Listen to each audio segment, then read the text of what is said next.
आज के वीडियो में हम लोग डिस्कस करेंगे द सन आल्सो राइजेज। और द सन आल्सो राइजेज को लिखा है अर्नेस्ट हमिंगवे ने। अगर हम अर्नेस्ट हमिंगवे की बात करते हैं तो इनका जन्म जो है वो 21 जुलाई 1899 को हुआ है और इनकी मृत्यु 2 जुलाई 1961 को हो गई है कैचम इडाहो में। ठीक है ना। द सन आल्सो राइजेज जो है वो कब आया है, इनका 1926 में आया है। ये हमिंगवे का नॉवेल है। ठीक है, तो चलो शुरुआत कर लेते हैं इसके बारे में। सबसे पहला क्वेश्चन हमारा क्या है, द सन आल्सो राइजेज 1926 में ये आया है, रिटेन बाय किसके द्वारा लिखा गया है, तो अर्नेस्ट मिलर हमिंगवे के द्वारा इसको लिखा गया है। ठीक है, अगला क्वेश्चन क्या है हमारा, दूसरे नंबर का क्वेश्चन है हमारा, the novel was published in UK under the title. अच्छा, ये जो द सन आल्सो राइजेज है ना, इसका एक अनदर टाइटल था, एक और टाइटल था फियास्टा। अब जो फियास्टा करके जो आया था वो कहाँ आया था, यूके में पब्लिश हुआ था। तो चलो यहां पर क्या है, the novel was published in the UK under the title, यानी कि इस उपन्यास को यूके में किस शीर्षक से प्रकाशित किया गया था, तो हमने क्या बताया था, फियस्टा। बी ऑप्शन हो जाएगा। तीसरे नंबर का क्वेश्चन है, the story is about a group of, यानी कि एक कहानी किसके ग्रुप के बारे में है, तो एक अमेरिकी और ब्रिटिश पुरुष और महिलाओं का ग्रुप होता है, उसके बारे में ये पूरी की पूरी कहानी है। ठीक है, द सन आल्सो राइजेज। अगला क्वेश्चन है हमारा, the character travel from Paris to. अब यहाँ के जो कैरेक्टर्स होते हैं, ठीक है, पात्र होते हैं, वो पेरिस से कहाँ की यात्रा करते हैं, तो पैम्पलोना की यात्रा करते हैं। पैम्पलोना यानी कि सी ऑप्शन हो जाएगा। पेरिस से कहाँ जा रहे होते हैं, पैम्पलोना। पांचवें नंबर का क्वेश्चन है, the festival shown in the novel is, यानी कि उपन्यास में कौन सा उत्सव दिखाया गया है, तो फर्मिन दिखाया जाता है। फर्मिन, सैन फर्मिन होता है, इसका उत्सव दिखाया जाता है। डी ऑप्शन हो जाएगा हमारा। अगला 6 नंबर का क्वेश्चन है, who is the narrator and central character. बोला गया है कि दिस सन आल्सो राइजेस में जो है नरेटर कौन है और इसका सेंट्रल कैरेक्टर कौन है, तो कौन दिखाया जाता है, जैक बार्न्स दिखाया जाता है। जैक बार्न्स, सी ऑप्शन हो जाएगा हमारा। अगला, Jake Barnes lives in, Jake Barnes कहाँ रहता है, तो जैक बार्न्स जो है वो पेरिस का रहने वाला है। सी ऑप्शन हो जाएगा, जैक बार्न्स पेरिस में रहता है। अगला, Jake Barnes is a, Jake Barnes है क्या, तो जैक वांस क्या है, एक प्रवासी अमेरिकी पत्रकार है, यानी कि एक्सपेट्रिएट का मतलब होता है प्रवासी अमेरिकन जर्नलिस्ट है। ठीक है, अगला क्वेश्चन है हमारा, fake sorry Jake's relationship is mainly with, जो जेक का रिलेशनशिप होता है वो मुख्य रूप से किसके साथ होता है, तो लेडी ब्रेट एस्ले के साथ होता है।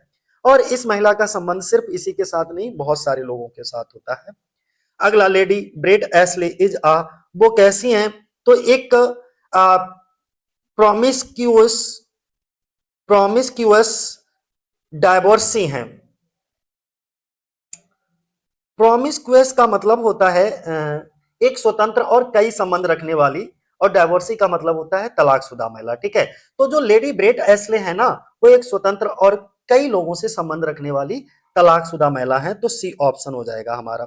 11 नंबर का क्वेश्चन है, लेडी ब्रेट एस्ले जो है सिंबलाइजेज, एक किस चीज को सिंबलाइज करती है, किसका प्रतीक है, तो न्यू सेक्सुअल फ्रीडम इन 1920, यानी कि 1920 के दशक की नई यौन स्वतंत्रता का सिंबल है ये। और 12 नंबर का क्वेश्चन है हमारा, why can Brett and Jake not live together. बोला गया है 12 नंबर पे कि ब्रेड और जेक साथ क्यों नहीं रह सकते, तो इसलिए नहीं रह सकते क्योंकि जेक की युद्ध में चोट लग जाती है और चोट लग जाने से जैक बार्स इंजरी, ठीक है, चोट लग जाने से ये क्या हो गया है, यानी कि नपुंसक हो गया है। ठीक है, इस वजह से। अगला, Brett has an affair with, Brett Ashley का जो है संबंध किसके साथ होता है, किसके साथ अफेयर होता है, तो रॉबर्ट कोहन के साथ अफेयर दिखाया जाता है। बी ऑप्शन हो जाएगा हमारा। जैक ब्रेक्स फ्रेंडशिप विद, जो जैक होता है वो अपने दोस्ती, यानी कि जैक किससे अपनी मित्रता तोड़ देता है, तो रॉबर्ट कोहन से मित्रता तोड़ देता है। क्यों तोड़ देता है, क्योंकि जैक की पत्नी से इसके जो है अफेयर चलने लगता है, जिसकी वजह से जो जैक को पसंद नहीं आता और वो इससे अपनी दोस्ती को तोड़ देता है। अब पेड्रो रोमेरो कौन होता है, अगर हम पेड्रो रोमेरो की बात करें तो ये कौन दिखाया जाता है, ये जो है एक मेटाडोर होता है। पेड्रो रोमेरो कौन होता है, एक मेटाडोर दिखाया जाता है। ठीक है, डी ऑप्शन हो जाएगा हमारा।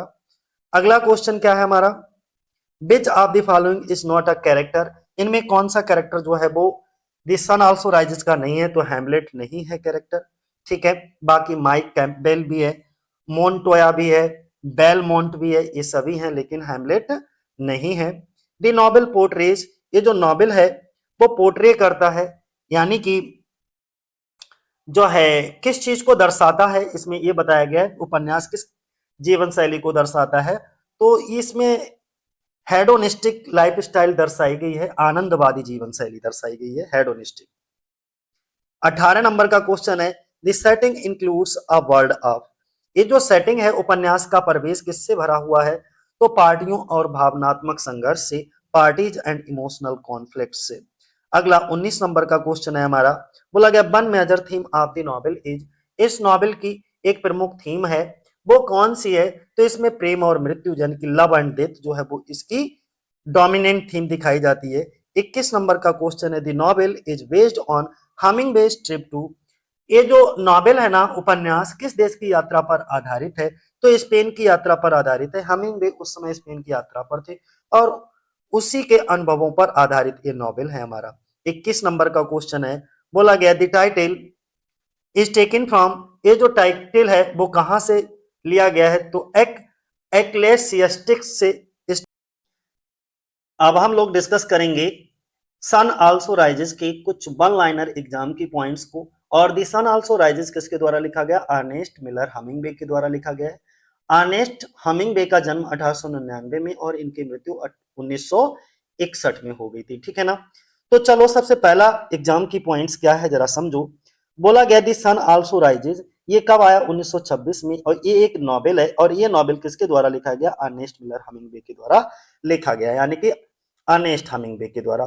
दूसरा क्वेश्चन है, ये it was published in UK, और जब ये यही novel the sun also rises UK में पब्लिश हुआ था, तो अंडर द टाइटल, उस समय इसका टाइटल क्या था, फियास्टा था। 1927 में ये पब्लिश हुआ था वहां।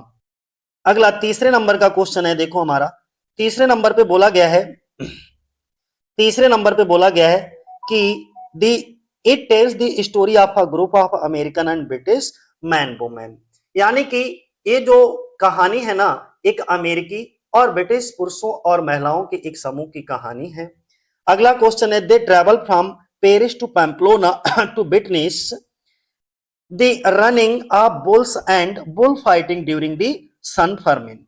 बोला गया है ये पुरुष और महिलाएं पेरिस से पंपलोना की यात्रा करते हैं ताकि सैन फर्मिन उत्सव में सांडों की दौड़ और बुल फाइटिंग को देख सकें।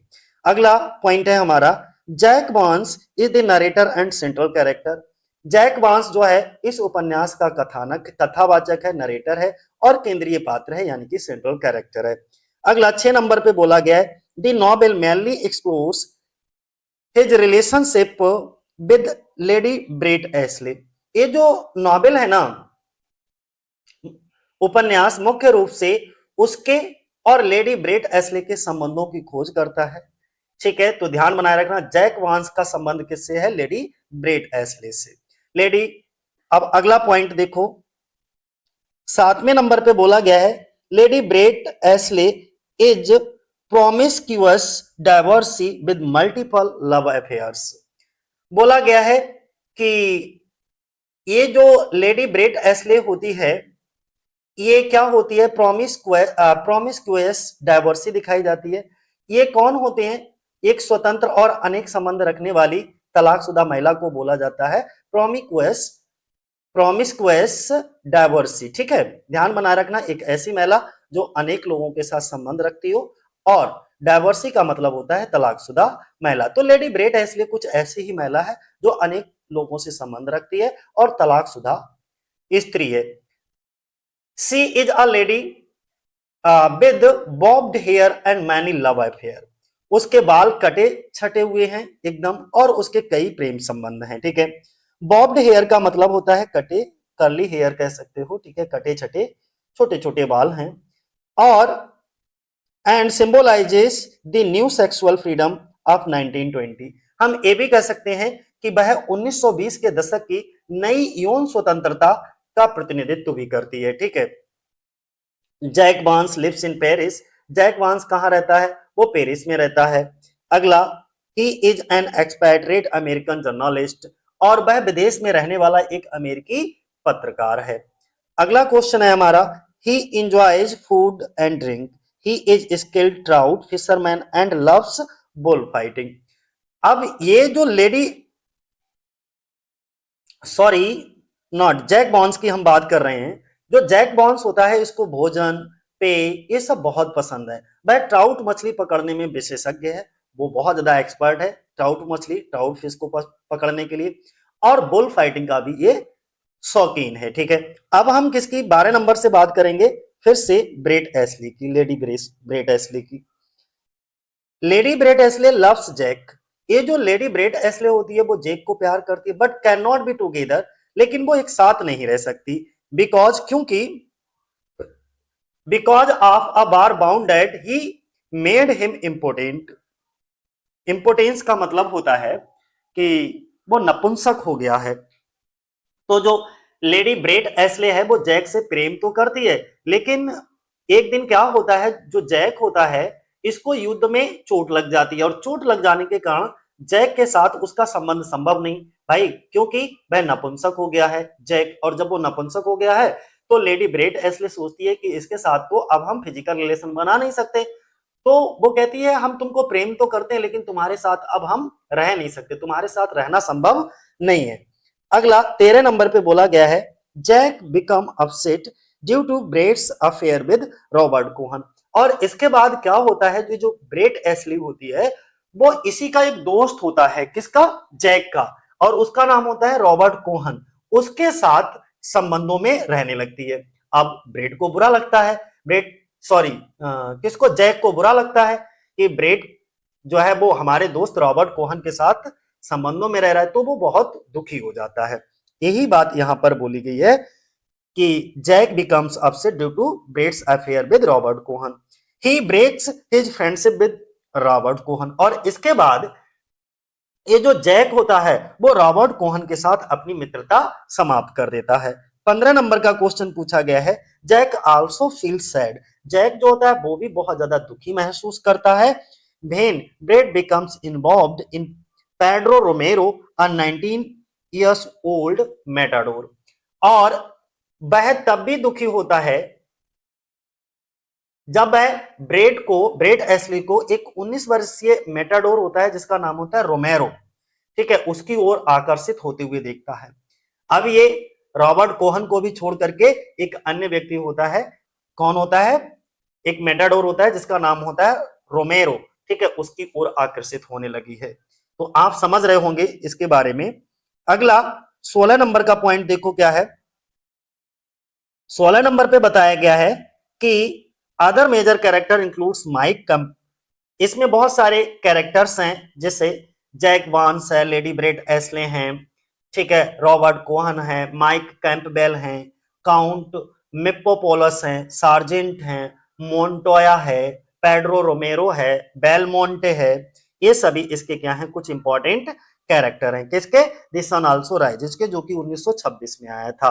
ठीक है, हमिंग बे का ये नॉवेल है, और जब ये यूके में पब्लिश हुआ था तो इसका टाइटल बदल गया था, फियास्टा रख दिया गया था, और यूके में ये 1927 में आया। ठीक है, अगला 17 नंबर का हमारा क्या है, the novel portrays the hedonistic life style of post world war first European elite.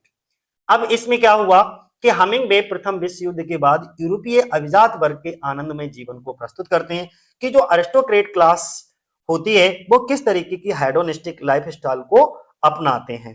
ठीक है, इलाइट वर्ग को दिखा रहे हैं इसमें। It represents a world of parties, relationship and emotional conflict.